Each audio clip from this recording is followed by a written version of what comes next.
माता देवकी ने सारे मथुरा वासियों ने स्वागत किया।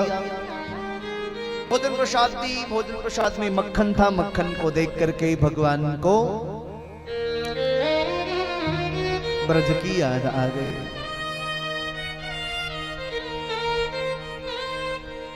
भोजन की थाली में मक्खन को जैसी देखा श्री कृष्ण फफक के रोदन करने लगे। फफक फफक के रोद। माता देवकी सामने बैठी थी, व्यग्र हो गई। गोविंद क्या हुआ, क्यों रोते हो? कैसे बताएं, ब्रज की याद आती है। मां जननी है ना, हृदय में पीड़ा होगी। मां के सामने बोले यशोदा की याद आती तो दुख होगा ना। कुछ नहीं बोला। देखो, जननी जन्मती है लेकिन मां सहेजती है। देवकी जननी है लेकिन मां तो यशोदा ही है।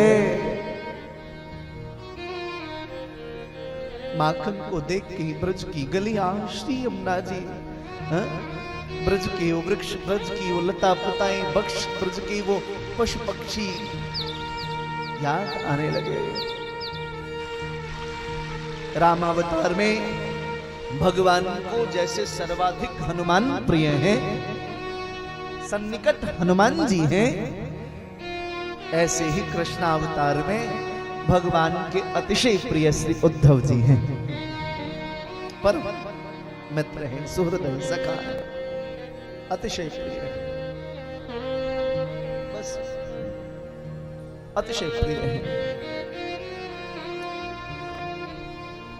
उद्धव को कहा, जाओ देखो कृष्ण बलराम दोनों भाइयों को क्या हुआ, क्यों रुदन कर रहे हैं। उद्धव आए, आकर के कृष्ण को पूछा क्या हुआ, क्यों रोते हो।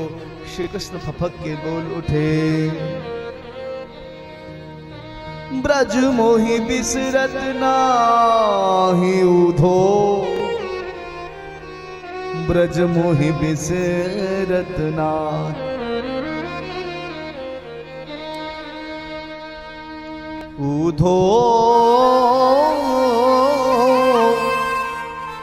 ब्रज मोहि बिसरत नाहि।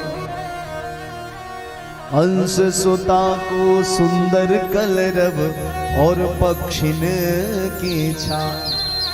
मुझे उस ब्रज की, वृंदावन की याद आती है। एक बार जाओ तो सही। उद्धव ने कहा, मैं बृहस्पति का शिष्य, ज्ञानियों में अग्रगण्य, कैसे ही जाऊं।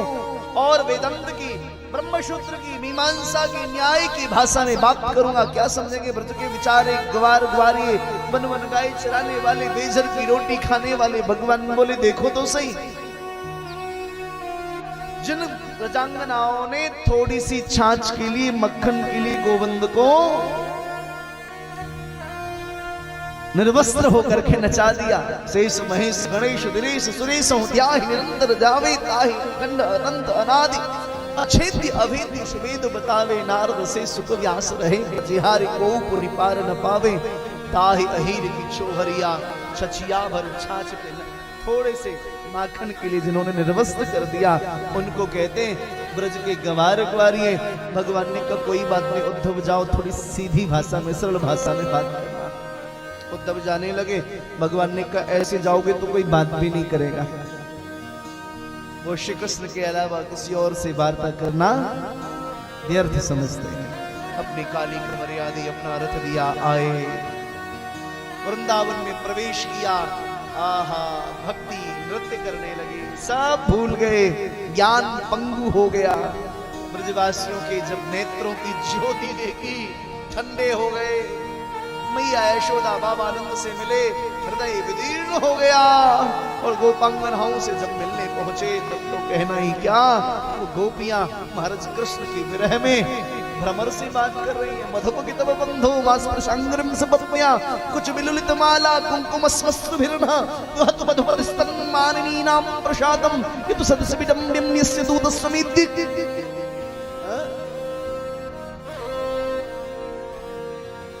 कैसी गोपियां है। उद्धव जी आए, देवियों जितना मन तुमने कृष्ण के चरणों में लगाया, उतना अगर ब्रह्म में लगाया होता तो तुम्हारा मोक्ष हो जाता, कल्याण हो जाता। कौन हो तुम? श्री कृष्ण का सखा उद्धव। उद्धव, अच्छी बात कही तुमने। मन अगर ब्रह्म में लगाए तो कल्याण हो जाए, किसी के पास मन ही न हो तो।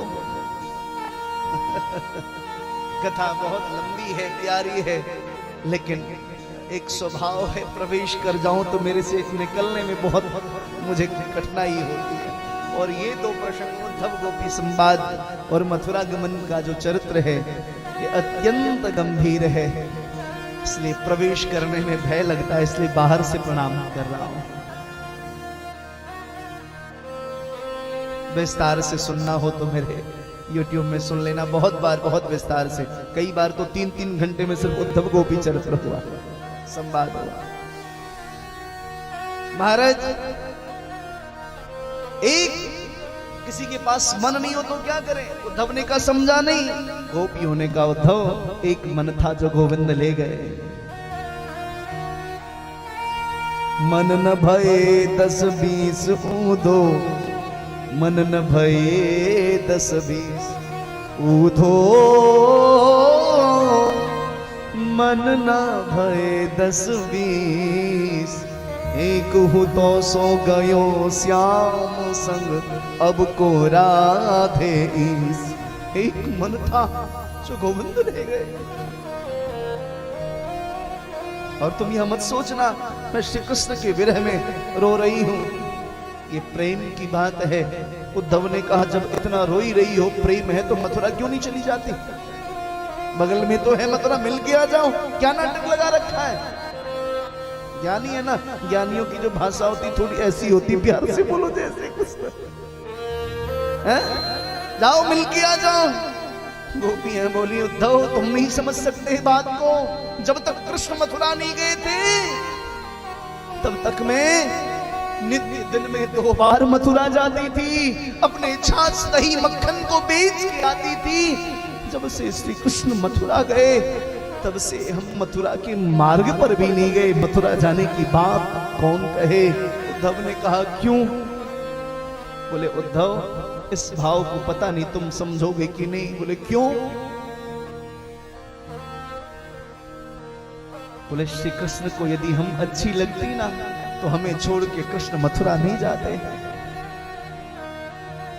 इसका मतलब है हम उन्हें प्रिय नहीं है। और यदि मैं मथुरा गई और श्री कृष्ण ने पुनः मुझे देखा तो कहीं उनके हृदय में पीड़ा होगी, दुख होगा, दर्द होगा। मुझे तो सुख मिलेगा लेकिन श्री कृष्ण को पीड़ा होगी। मेरे जिस सुख से श्री कृष्ण को दुख हो, मुझे ऐसे सुख की कामना नहीं है। उनकी याद में चाहे रो रो की पूरा जीवन निकल जाए, किंतु मैं मथुरा नहीं जाऊंगी। जो